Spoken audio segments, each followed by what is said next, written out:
I often used the subway to go to work in the morning. One day, when I was waiting for the train, I noticed a homeless man standing in a corner of the subway station, muttering to himself as people passed by. He was holding out a cup and seemed to be begging for spare change.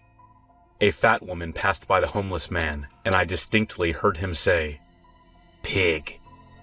Wow, I thought to myself, this homeless man is insulting people, and he still expects them to give him money? Then, a tall businessman went by, and the homeless guy muttered, "Human." Human?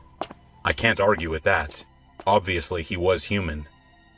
The next day, I arrived early at the subway station and had some time to kill, so I decided to stand close to the homeless man and listen to his strange mutterings. A thin, haggard-looking man passed in front of him, and I heard the homeless guy mutter, "Cow." Cow? I thought. The man was much too skinny to be a cow. He looked more like a turkey or a chicken to me. A minute or so later, a fat man went by, and the homeless man said, "Potato." Potato? I was under the impression that he called all fat people pig. That day, at work, I couldn't stop thinking about the homeless man and his puzzling behavior. I kept trying to find some logic or pattern in what he was muttering. Perhaps he has some kind of psychic ability, I thought. Maybe he knows what these people were in a previous life. Many people believe in reincarnation. I observed the homeless man many times and began to think my theory was right. I often heard him calling people things like rabbit, or onion, or sheep, or tomato. One day, curiosity got the better of me, and I decided to ask him what was going on. As I walked up to him, he looked at me and said, "Bread." I tossed some money into his cup and asked him if he had some kind of psychic ability. The homeless man smiled and said, "Yes, indeed. I do have a psychic ability. It is an ability I obtained years ago, but it's not what you might expect. I can't tell the future or read minds or anything like that." "Then what is your ability?" I asked eagerly. "The ability is merely to know the last thing somebody ate," he said. I laughed because I realized he was right. He said bread. The last thing I had eaten for breakfast that day was toast. I walked away shaking my head. Of all the psychic abilities someone could have, that one must be the most useless.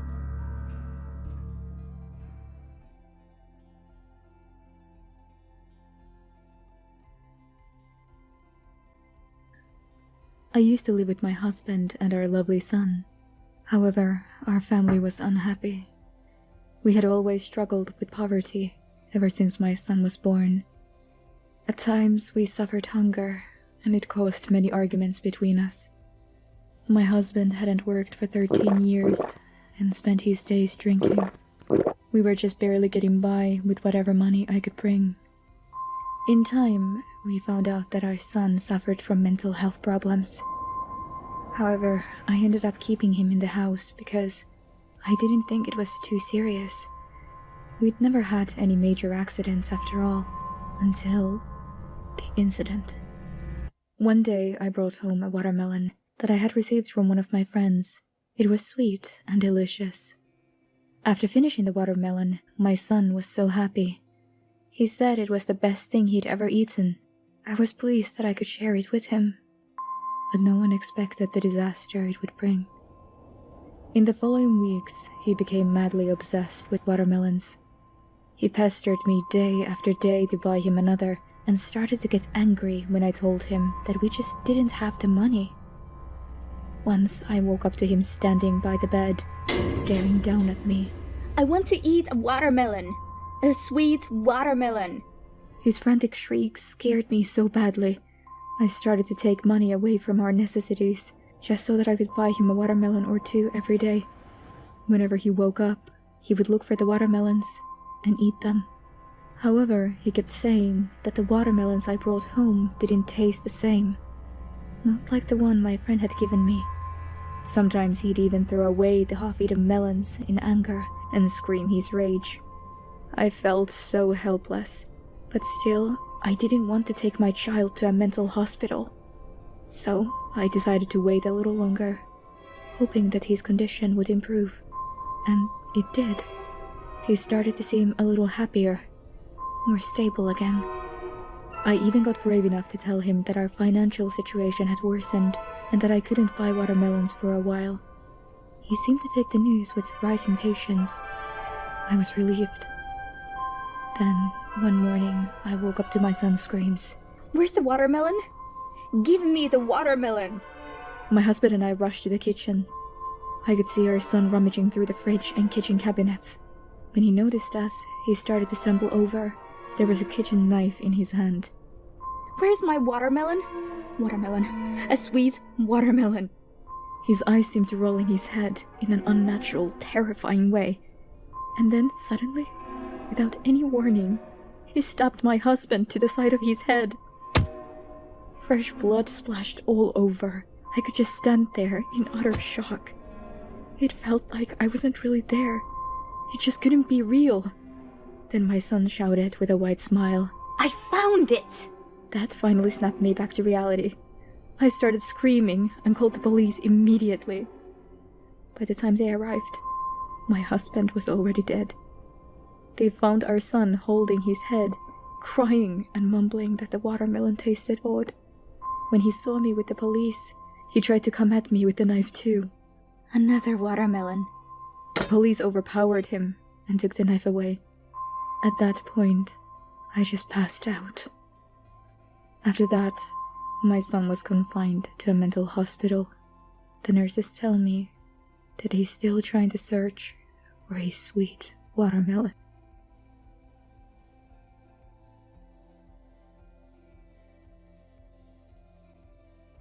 Do not ever meet a stranger on the internet.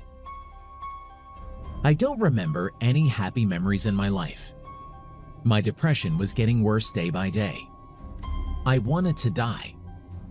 However, I wanted to live. It's ironic. I wanted to regain my will to live. This dying life sucked. So one day I posted on the internet, I want to commit suicide. Everybody was just saying stereotype things. Life is beautiful, love yourself, blah blah blah. Then suddenly, I saw someone's comment caught my eyes. I'll make you want to live, for 100% sure. It was interesting. So I replied, how? Then I saw another reply. We have to meet first. That's the only way I can cure you. It's up to you to believe or not, but just keep in mind that your choice can change your life. We exchanged contacts and met soon. The man was more handsome than I thought. He was kind and trustworthy.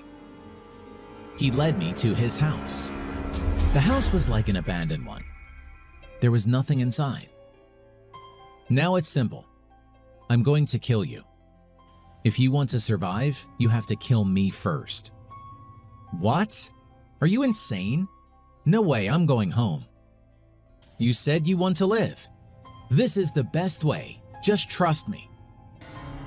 Then he took out the knife from his pocket. I said, no, don't do this to me. He forced me into grabbing his knife. I could see his eyes were already insane. Just then, he posed to fight with me. Let's fight. You've lost the meaning of life, right? You don't know why you have to live. So just fight with me. Burn your will to live. I tried to escape, but he caught me and knocked me over on the floor. If you kill me, you can live. And you get your will back to life. How is it? I'm your savior. Oh, you don't have to appreciate it. So stab me or you're dead meat. My body trembled. I've never felt this fear in my life. Hurry, stab me. He then started punching me like crazy. A massive pain rushed like a flood. I kicked him and he fell back. However, he jumped up and rushed back to me. He kept yelling at me to stab him, and this time he even bit my leg. I tore off his hair desperately to pull him off. He wouldn't stop when his hair fell out. and I could see a hole from his top of the head. He was literally like a dog, and I felt the blood flowing down my legs vividly. He didn't stop. Whenever he kept biting and hitting me, the memories of my life and all the faces of my family passed before my eyes. Being terrified, I cried and begged him, "Help me, I don't want to die, please." Then he stopped and stared at me. This time, I knelt down and begged again. "Do you want to live?" "Yes, please, please." His expression slowly changed mildly. "See, you are saved. Now, you do want to live." "Yes, now I am all good. I want to live. Please let me go." He looked at me quietly and said with a smug look on his face as if he had done something great, "Hey, remember, I saved your life, so don't you dare call the cops." Then he left. After that, it took me a long time to get back to my daily routine after getting treatment. I've been hospitalized and I'm also still in psychiatric care. I eventually ended up reported to the police and they tracked him. Then he was found stabbed and horribly murdered at home. It turned out this man was stabbed to death while assaulting another person. The person who stabbed him was also seriously injured and is now in critical condition. According to the police, more than 18 people have been found to have been assaulted by this man so far.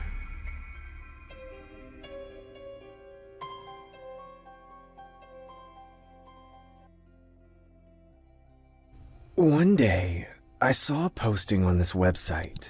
The writer continued to post once every week for several years. It was a long story of a woman he was looking for, including a picture of her face, her age, her characteristics, etc. He insisted that they were a married couple, but one day, she suddenly went missing. He said it's been 9 years since then. Saying that he did everything to find her, he was finally appealing with this. He said he would give $10,000 to whoever found her. While reading his posting, I found out that the neighborhood where the woman lived was the same area as mine. I thought maybe I've seen her somewhere, so I sent him a message saying that I could help. I soon got a reply from him. "If you find her, I'll give you money, or whatever you want." I looked at her picture and went out to find the traces based on what he had told me. The restaurants, bars, parks, etc. I went everywhere she used to go and found out if anyone looked similar to her. However, it eventually all been for nothing. I ended up giving up and forgot about it. Several seasons passed since then, and autumn came. While walking down the street, I saw a woman passing by me who looked really familiar. Feeling strange, I suddenly stopped on the spot and looked back at her. Obviously, she wasn't someone I knew, so then... Just then, the lightning seemed to strike my head. She was the one that the man was looking for. I called out to her, my heart pounding in the moment. She asked me what was that about, and I explained the whole story to her. After that, I could see her facial expression frown. And to my surprise, what she told me was a total shock. The man was just a guy who she met at a bar 10 years ago. Just one day, just a few hours. Those two were not in a relationship and had never been married. He was just a stranger. However, he kept looking for her for over 10 years. Well, it's horrifying. She eventually got mad and left. I got a number from her just in case, and that's when I started agonizing. Maybe I could receive the $10,000 if I tell him. I started to search the mailbox and soon found his address. I wrote down a whole story about what had happened that day. The next day, I got a reply from him saying that it's for sure his wife and he wanted to know her phone number. At first, I didn't want to tell him since I was kind of worried about her, but he kept contacting me. "If you tell me your number and the right place where you met her, I'll give you that money, I promise." Being blinded by money, I ended up giving him information. Eventually, he sent the money. I honestly couldn't believe it. After that, I forgot about it again and everything seemed to be as normal. Then, one day, I heard from a friend that a woman was horribly murdered in our neighborhood. And the next part of the story made me feel weak at the knees and fall down on the spot. The criminal was the same guy who had been searching for her for 10 years. I ran frantically to the computer and logged onto the website where he wrote his posting. And there was a new post written by him. Finally, I found her. I clicked on it and started to read. With the help of my friend who I met in this community, I was finally able to find her. Although she didn't recognize me, it was okay, because I remembered her. When I kissed her, she hit me in the face, and her reaction made me go crazy. I couldn't believe this was the result of waiting 10 years.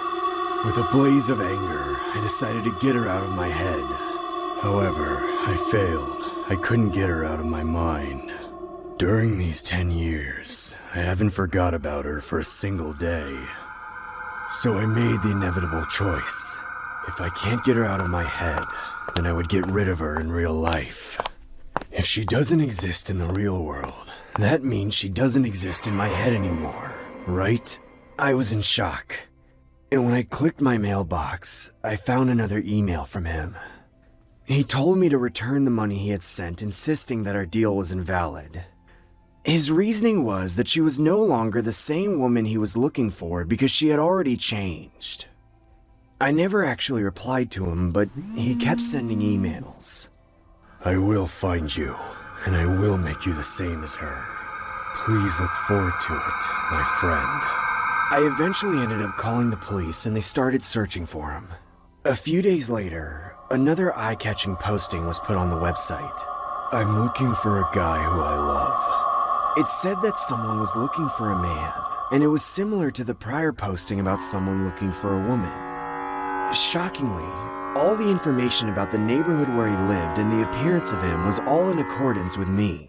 He literally posted my approximate information on the website, referring to my email address and my profile picture.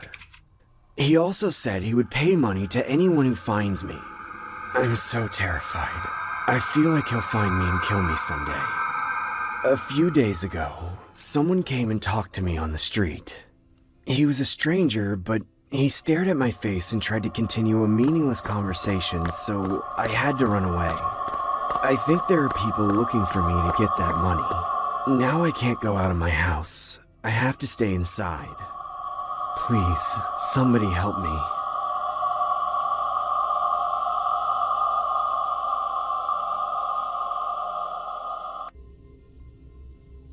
All throughout the mid to late 90s, I spent my time alternating back and forth between my parents who had divorced when I was 6. During the summer, I preferred staying at my dad's single-story ranch-style house in a quiet cul-de-sac as opposed to my mom's place in the city.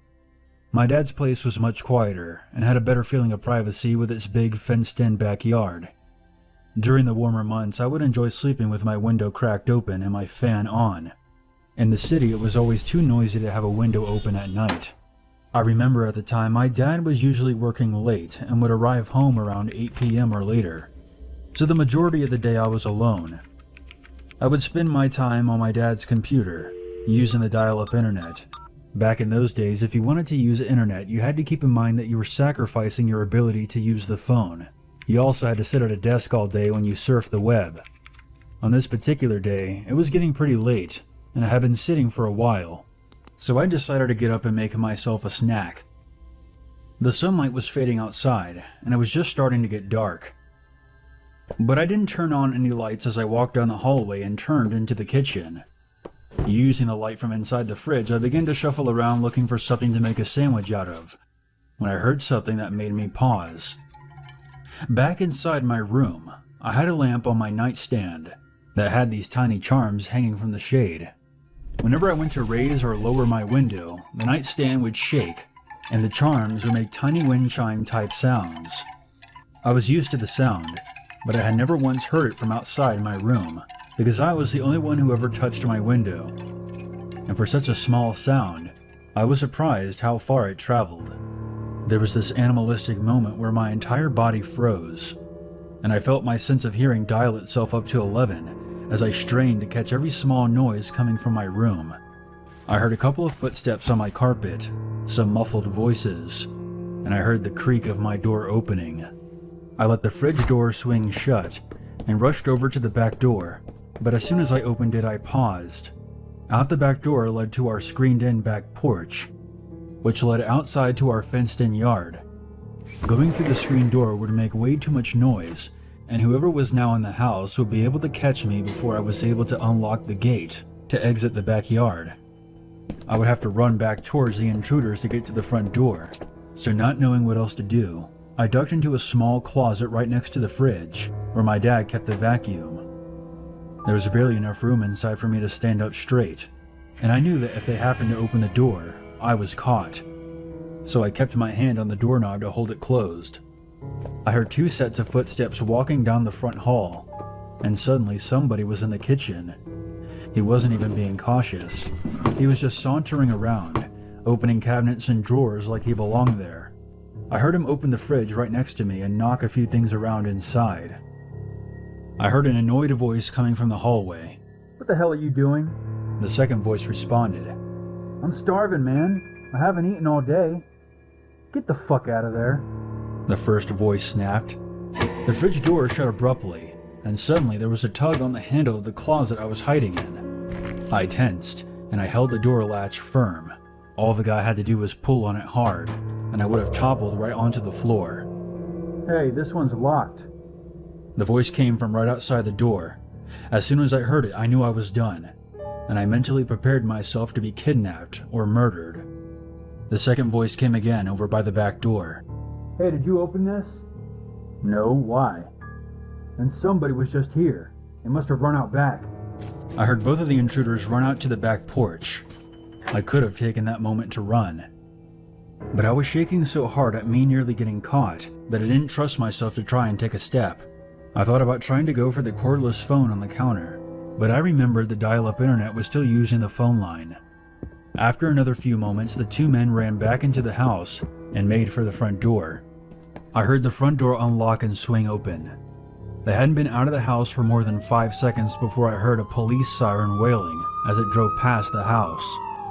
Turns out my neighbor had spotted the 2 men walking around outside and called the cops as soon as she noticed them opening my window from the outside. They were kids themselves, really. One was 18 and the other was 19. My dad arrived home shortly after, and we ended up staying at my aunt's for the night. I was incredibly shaken for the next several days, and the smallest of noises made me anxious, and I was too afraid to be alone. Looking back now, those 2 kids likely would have taken off running if they had found me. They didn't even have any weapons on them. But at the time, I didn't know that, and the experience traumatized my tiny 11-year-old mind. Who would have thought on a quiet cul-de-sac with houses surrounding me on all sides, and the sun not even completely gone, that my house would be invaded? The city may be noisier, but at least at the time, it was safer.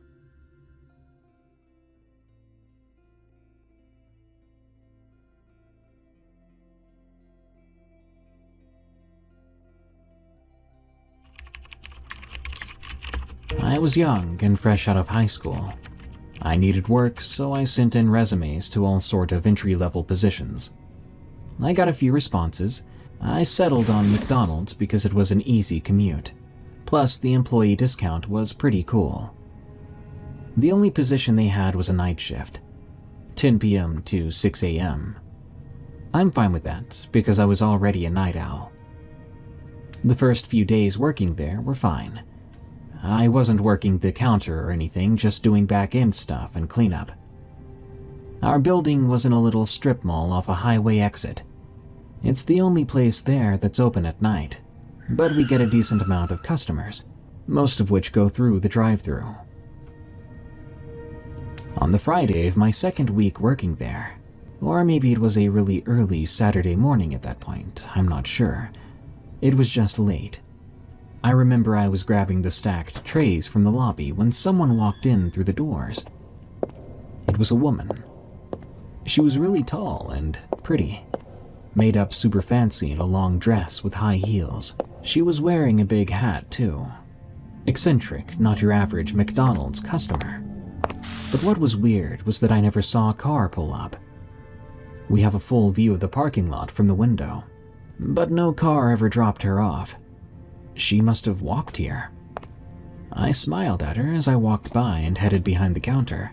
I bent down to restack the trays below, expecting my coworker standing at the register to serve her. He didn't say anything though, and after I'd finished, I stood up to find out why the girl wasn't ordering anything. But she wasn't there when I looked up. I never heard the door open, she was just gone. I asked the guy on the till where the girl went, and he replied, "Who?" I said the girl with the hat, and he just looked at me like I was dumb, telling me he had no clue who I was talking about. So I tried to rationalize it, deciding she had probably stepped in the door, took a look at our grubby menu, and left. But something was weird about the whole thing. It didn't really make sense why someone who looked and dressed like that would be at a random McDonald's in the middle of the night. Whatever. The shift went on normally for the next hour. Then I remember taking a break after cleaning the toilets. I sat down on a chair in the back near the kitchen when I heard heels clicking on the floor.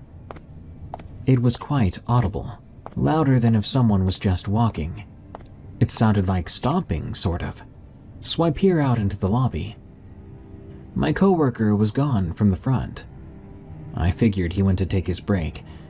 But you know who I do see? That same woman. Only this time someone was with her. A man. He wore a tuxedo with fancy black shoes. They were dancing together, like full-on ballroom dancing in the lobby, swinging back and forth. It was the most bizarre thing I'd ever seen. I remember watching them for a bit, mesmerized, before I took my place behind the register. I said something along the lines of, "Can I help you?" They both looked at me at the same time. As they stared, I felt a hand grab my shoulder with a firm grip. Instinctually, I turned around. No one was there. I knew someone had touched me, but there wasn't anyone, so I spun back to the lobby where the people were, to find them both gone. The man and the woman had just vanished. Once again, I didn't hear doors open or close. I didn't hear their fancy shoes skid on the floor. They were just there one minute and gone the next. For the rest of the night, only a few small things happened. At one point, I walked by the washrooms on my way to do something, to find both doors swinging, the male and female ones, like someone had just crashed through both of them. A little while later, I remember looking for something on the shelves in the back near the employee entrance, and something banged on the door, hard. Something heavy hit it, and only once. I remember opening it, looking around, and seeing no one. After that, the shift was regular. Really not much to say. I was really happy when I finally got off, though. The first bits of sunlight had just begun to come over the horizon as I left for my car. I was punching out 10 minutes before I was supposed to, but I didn't think the people coming in would care. As I hit the parking lot, though, I see a car. It looked like a small limousine. It was just sitting there in front of the restaurant. Through the light from the street lamp, I could make out the doors opening. 2 people got out, one on each side of the car. It was the man and the woman I'd seen before, the same people that were dancing. Only their appearance had changed. Their clothes seemed torn and ragged. I could see the woman's dress clearly because it was white. It was covered in dirt with holes and tears. And their faces. Their faces were terrifying. Their skin was bleach white. And their eyes, which were previously normal, were this beady black, like oversized bugs were looking at me. I stood there, frozen as I looked at them. Then the man spoke in a deep, filtered voice that seemed to echo from all around me. "Would you like a ride? We have room for one more." Shaking my head was all I could muster. Without another word, the 2 people, if you can call them that, got into their car, shut the doors, and pulled away. None of their lights were on. I watched wide-eyed as the limo drove down the road before disappearing into the darkness of the early morning.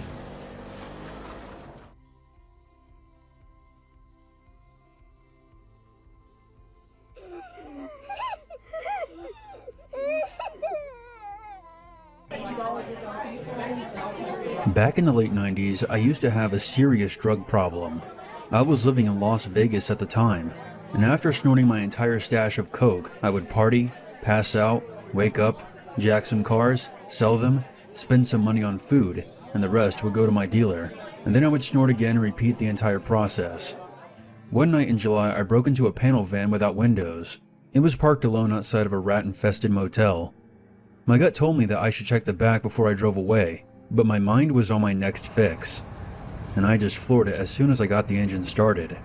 I drove about an hour away into an isolated area of the desert, where I would meet my contact, who would check out the car, pay me in cash, and then drop me off at the nearest street corner. Once I put the van in park, I decided to check out the back. I figured there might be some tools or something back there that I could pawn for more cash. The back of the van was padlocked shut, which should have been my first clue, because when I smashed it open with my crowbar, I heard a high-pitched wailing from inside. I turned on my flashlight, and my stomach dropped. 4 Hispanic children, 2 boys and 2 girls, were tied up and gagged, lying on a handful of filthy cushions.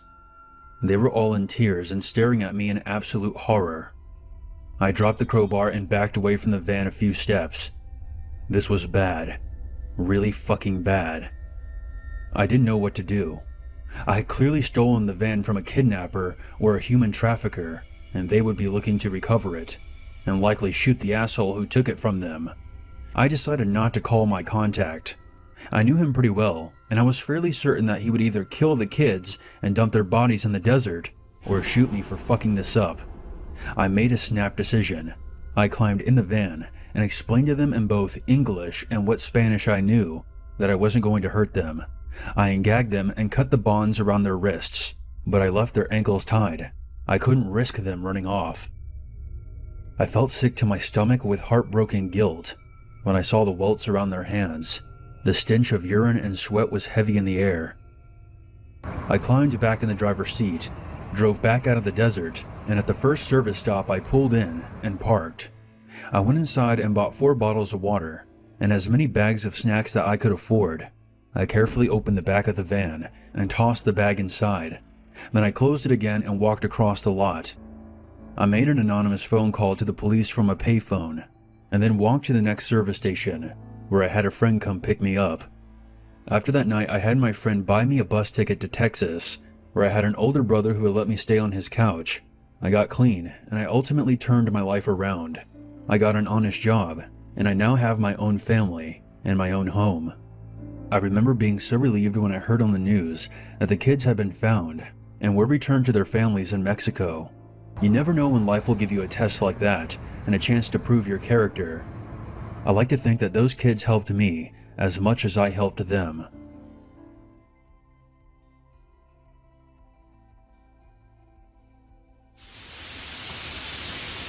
About 5 years ago, I worked at a job where I would finish late and end up driving home around 1 in the morning. Most of the route I took was in the countryside surrounded by woods. I drove past quite a few people who needed help, so I always had jumper cables, spare gas, and other tools I might need in my car. One rainy night, when I was driving home, I noticed a parked car on the side of the road with their hazard lights on. I pulled over in front of their car and got out to see what was the problem. When I got out, 2 young men in their 20s stepped out. I asked them what the problem was, and one of the men said their car wouldn't start and asked if I could help them. I don't know what it was, but I instantly felt on edge around these guys, like I needed to be on guard or something. I asked one of them to open the hood. I expected one of them to go back in the car and pop the hood. However, one of them just sort of signaled someone in the car.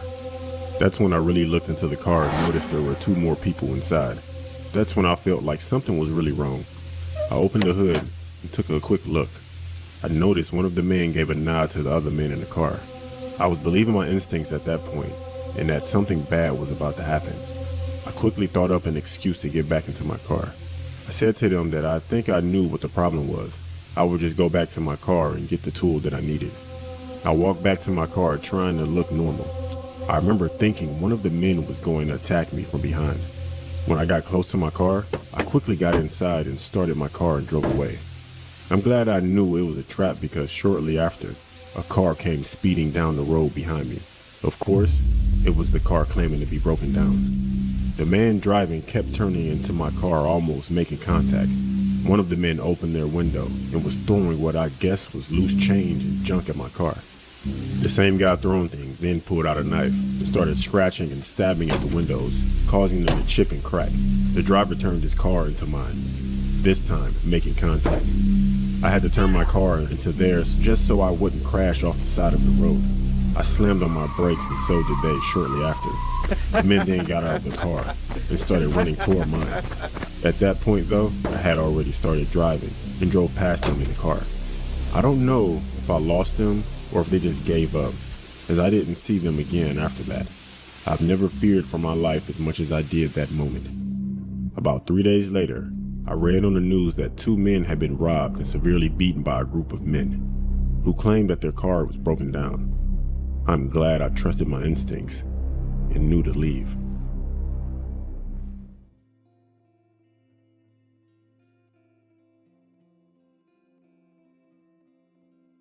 This story happened about 5 years ago.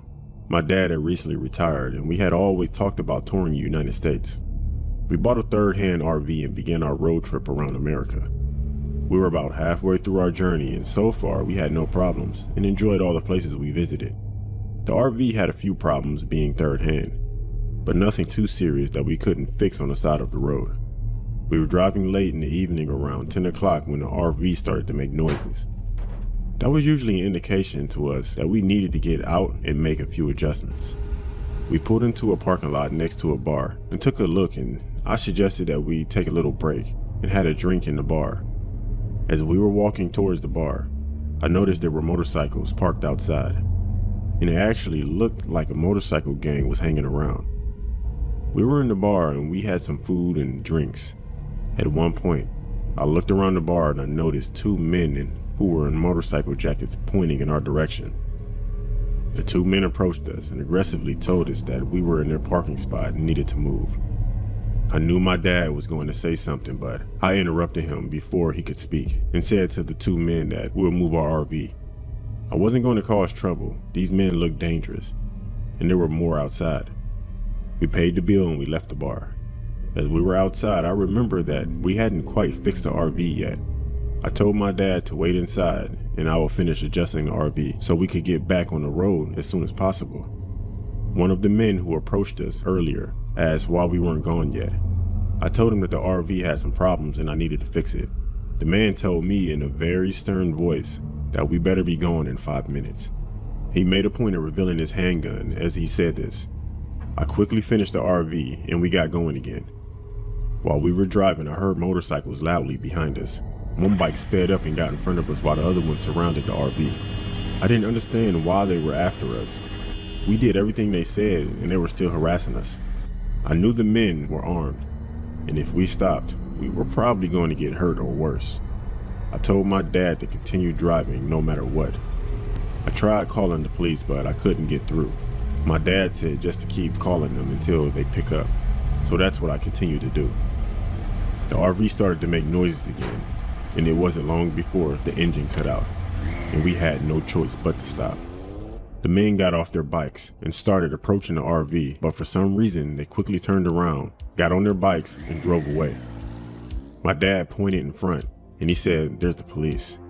We saw flashing lights coming down the road. I got out on the side of the road just to try to stop the police car, but as it got closer, I saw it was an ambulance. The flashing blue and red lights were enough to scare the bikers away. Me and my dad decided to let it go. We fixed the RV and continued our trip. I'm to this day grateful that the blue and red flashing lights saved me and my dad from probably death.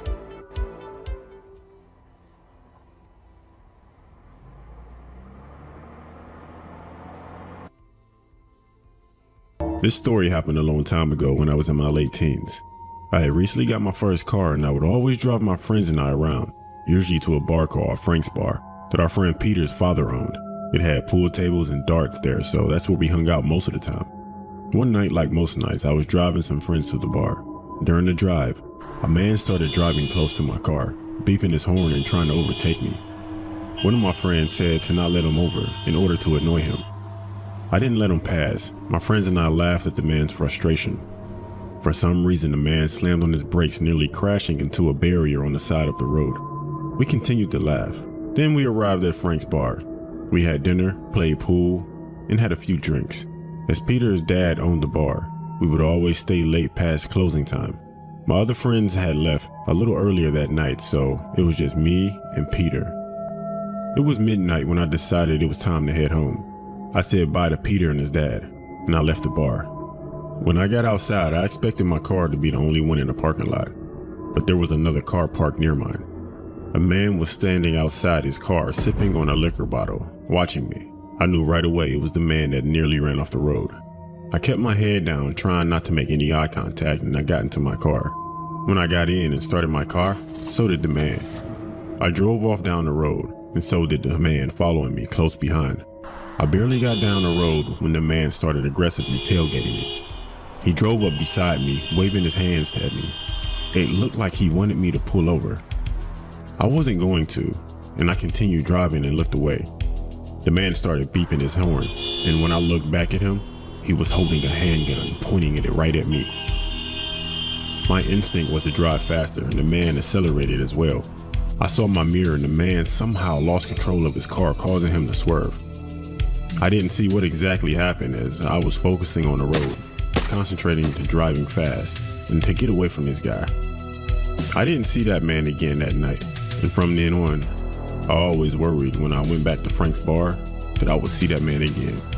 Thankfully, I never did.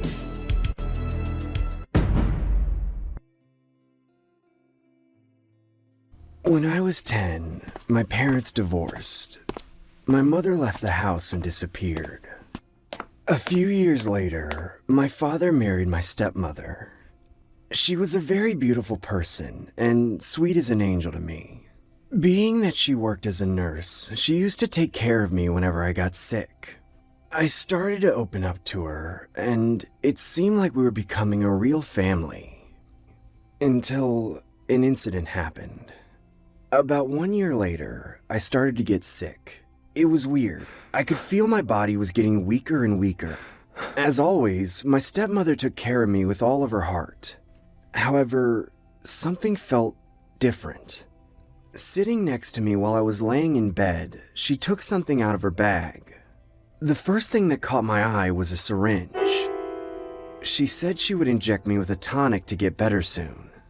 To this day, I get goosebumps whenever I think of what she said, and how she said it with a smile.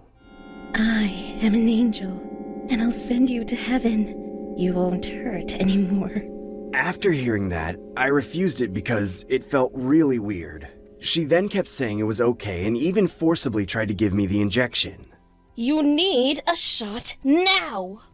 Being scared, I kept saying I didn't want it. I eventually jumped up from the bed and ran away. She then shouted loudly from behind, chasing me with a syringe in her hand. You can't go to heaven if you reject it like this. I ran away, screaming like crazy. Just then, my father came into my room when he heard my scream and shouted at her. She screamed and rushed at him.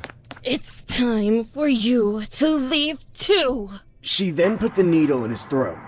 However, he managed to block her and knock her to the floor just before she injected it into his body.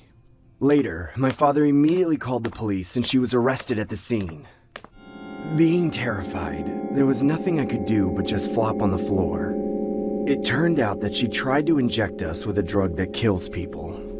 The cops told me that if I had taken the shot, I'd probably be dead by now. The investigation found that she was suffering from severe depression and mental illness. Also, it turned out that she had been putting poison in the food which I ate over the past few weeks. In other words, I was dying slowly. I eventually recovered after the treatment, but I still suffer from the fear of that day. I'm sure you're all curious at this point. What could be the reason she tried to kill me? Well, I'm the one who's most curious about that reason. All I could say is that when she was taken away that day, she stared at me and hummed a song with a freakish, chilling smile. Knock, knock, knocking on heaven's door.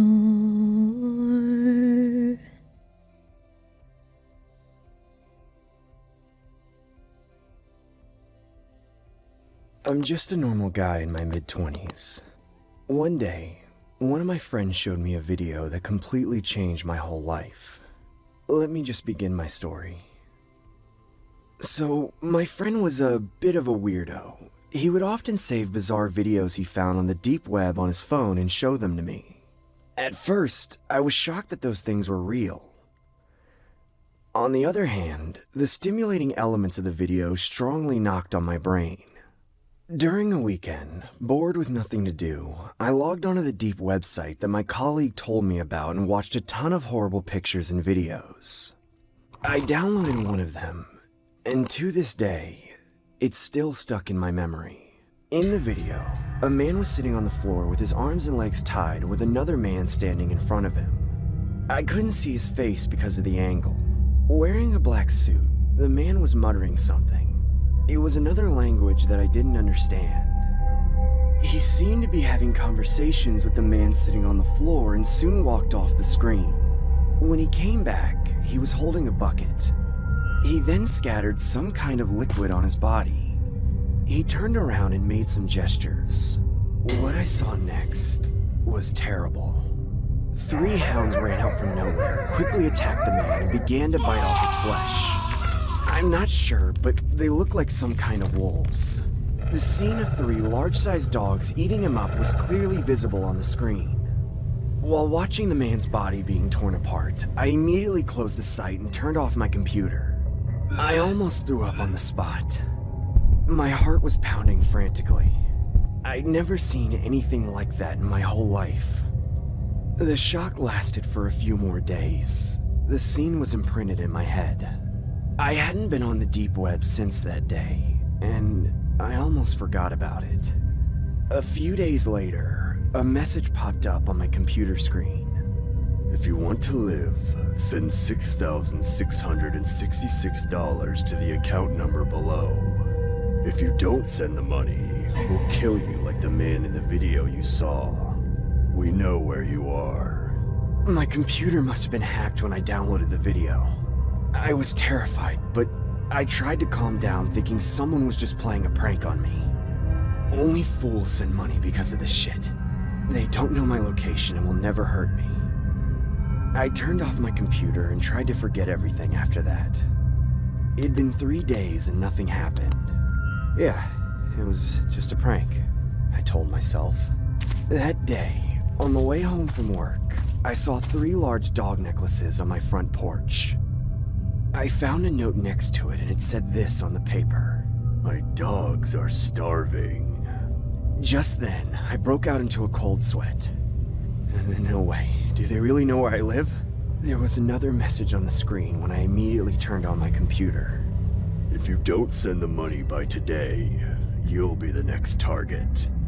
Being scared, I collected all the money I had and sent it to him. You might be wondering why I didn't call the police. I just couldn't do that. I felt like they were watching me all the time. Outside my window, people who I'd never seen before were walking with a big dog, like some kind of shepherd. If it was any other day, I might have thought it was nothing, but I was extremely afraid back then. The next day after sending the money, he sent another message. This money is not enough to feed my starving dogs. I had no more money and I thought I would become their next prey. I ended up calling the police. They constantly threatened me and I was terrified, but fortunately nothing happened. Shortly after, police called me and said the criminals had been arrested. I decided to go to the police station and meet them. To my surprise, they were 2 young men in their early 20s. I felt like they were completely different people from the video I saw before. They just looked like young nerds who sat in front of a computer. I was so upset. I couldn't believe I was fooled by these guys. The case was eventually over and I was able to get back to my normal life. Or so I thought. The next day, the police suddenly contacted me. They said the hackers suddenly disappeared. I immediately had a bad feeling about it. Just in case, I accessed the deep web and found a new video. As soon as I clicked the video, I saw those hackers being eaten alive by 3 giant wolves. After that day, I threw my computer away, moved to another place, and never accessed the deep web again.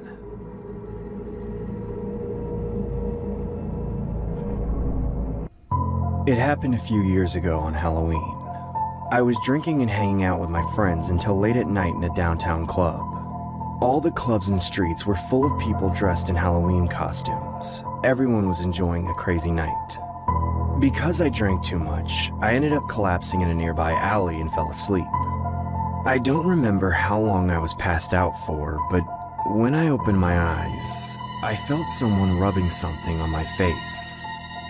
I opened my eyes and a man in a bloody vampire costume was putting something on my face.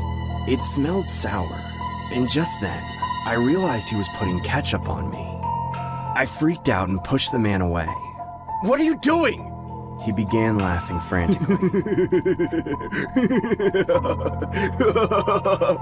"This is the only way no one will notice I stabbed you." He sprinkled ketchup all over me, then suddenly took the knife out of his pocket. Damn it, I instinctively thought I was screwed. No one would ever notice if I was stabbed by this man in the alley. My extreme fear soon became a reality. He stabbed me in the stomach with the knife and I collapsed right there. While I was bleeding, he came towards me and continued to put ketchup on me. I couldn't distinguish the blood from the ketchup which covered my entire body. He kept laughing like crazy and putting ketchup on me. Then, a group of guys passed through the alley. Even though I was out of energy and couldn't move or speak loudly, I yelled as much as I could. "Help me!" As they glanced at me, the man in the vampire costume put his arms around my shoulder, smiled, and bit me like he was pulling a prank. The guys eventually passed by us smiling, and I thought I was done for. However, he ran away as soon as the guys left the alley. Sitting in pain, I was fortunately rescued by others passing by and able to get treatment at the hospital. I rarely drink alcohol after that day, and I don't go out to play on Halloween anymore. And I never eat ketchup again.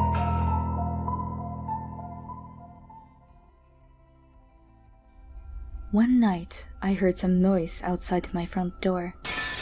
When I went to investigate, I saw a man's face through the door window. He looked very dirty, and there was drool running down his chin. He was staring at me, his heavy breathing fogging up the glass. He then started laughing and knocking on the door, frantically. I was thoroughly creeped out and rushed to call 911.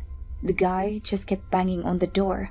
When I looked again, I noticed he wasn't using his fists.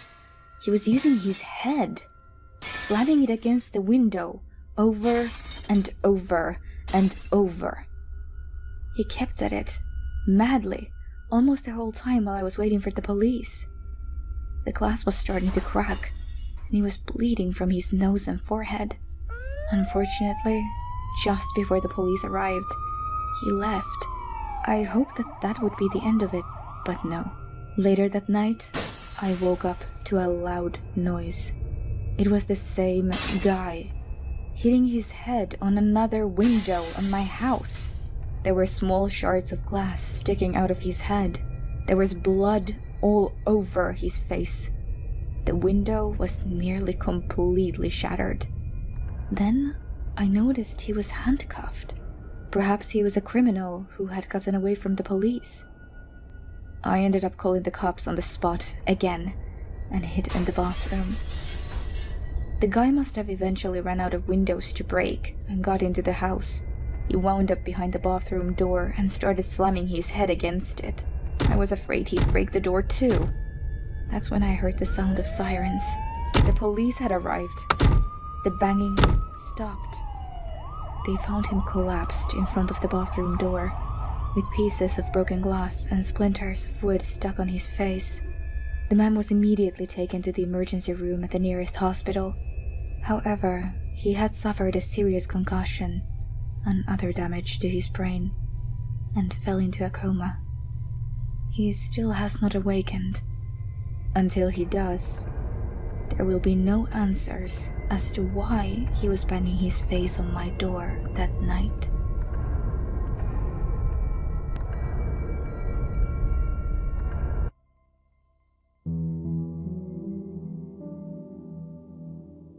I really like playing video games. 3 years ago, I forgot about reality and lived in the game world. I wanted to go inside, decorating my character and thinking of it as me. I was obsessed with the world and the people I met in the game. But the truth is, I just wanted to escape reality. I didn't come out for a year, just played video games in my room. I was the perfect social misfit. Tons of trash was piling up on my desk and in my room. Even if I knew my mother was crying, I didn't go out. One day, I made a friend in the game. She seemed like a really sweet person. She bought me a nice item and understood me more than anyone else. It was the first time I met someone who was so nice to me. We quickly became close. Our relationship actually became more than friends.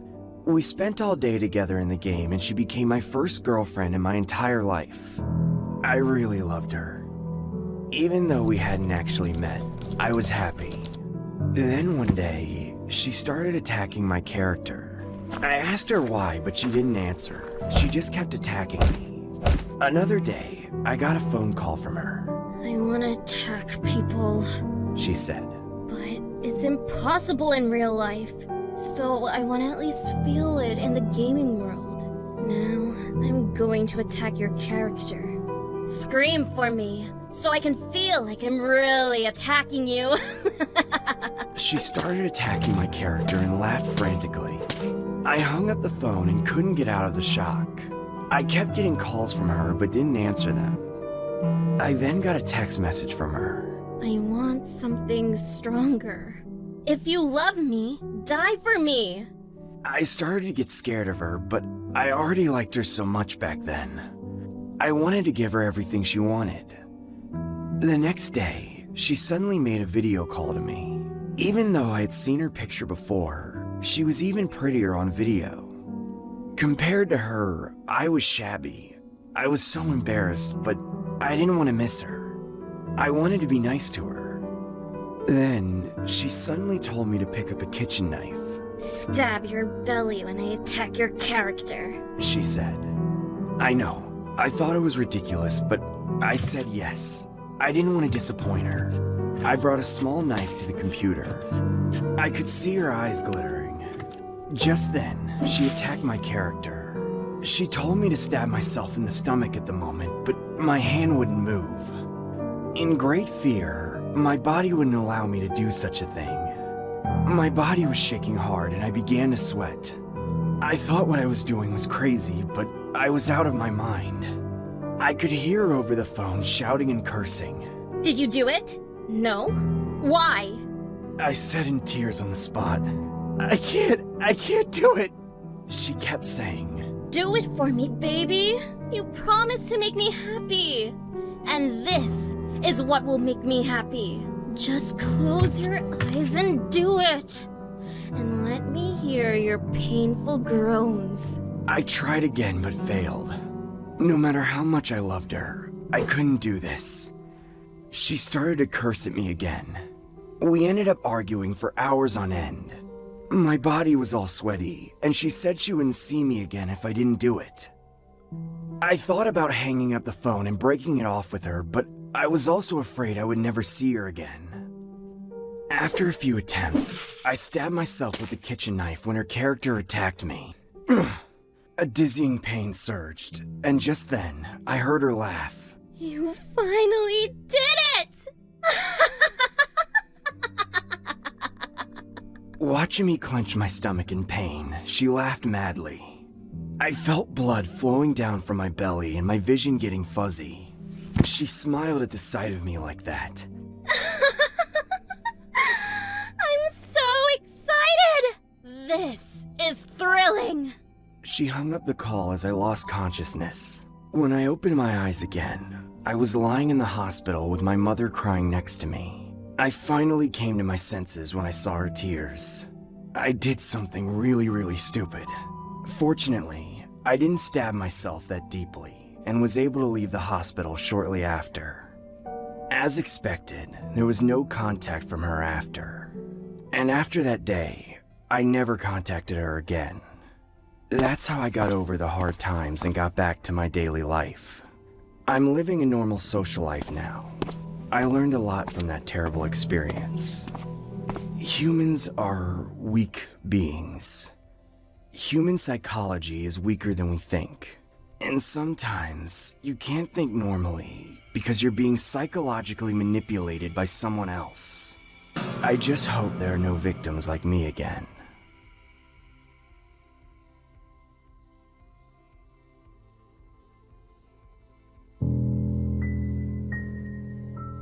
Two years ago, I met a man while I was taking a walk in the park in front of my house. He used to jog along the trail every day, and we would talk occasionally. Soon enough, we became friends. He seemed like a nice guy. Then one day, he came up to me and said, "Hey, I have 2 kids and I'll be home late tomorrow. Could you take care of them? I'll give you $150. My kids can't eat their meals by themselves." After considering it for a while, I soon accepted it, thinking that I would make a decent amount of money. He gave me his address, and the next day I headed over to his house. The exterior was just like any other house, but as soon as I opened the front door and entered inside, I screamed. 2 people without arms and legs were sitting at the living room table. I was so surprised that I thought I had seen an illusion or something. When I came back to my senses, I could clearly see the dead bodies. Being shocked, my body couldn't move at all. There was also a note on the table which said, "Please, take care of their meals." I could see there was toy tableware and some food on the table. Just then, I remembered what he said to me. His children couldn't eat by themselves. My legs were shaking, and I looked around the house. There was a chill in the air, and a disgusting stench pierced my nose. I don't know why, but next, I walked towards the refrigerator. I should have just run away at the time. I still regret the decision to investigate. When I opened the refrigerator, I could see lots of wrapped up arms and legs. They were piled on top of each other inside. Screaming, I fell backwards. Then I heard the front door open. When I looked back, the guy was approaching me with a chainsaw. He said, "Now we have 1 more, kids!" I was frozen with fear. However, I immediately took out the pepper spray I always carried in my pocket in preparation for the worst and sprayed it on his face.